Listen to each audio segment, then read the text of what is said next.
आहे आणि तिथे 5 ते 6 विद्यार्थी शिक्षण घेत आहे.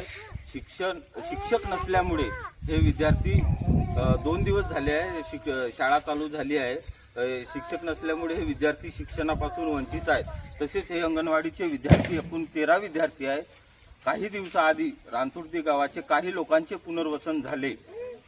पुनर्वसन झाल्याने अंगणवाडी सेविका हे पुनर्वसन करून गेलेली आहे आणि तिने अर्ज टाकलेला आहे की मी पुनर्वसित झाल्यामुळे नवीन गावाला अंगणवाडी ही स्थलांतरित करण्यात यावी.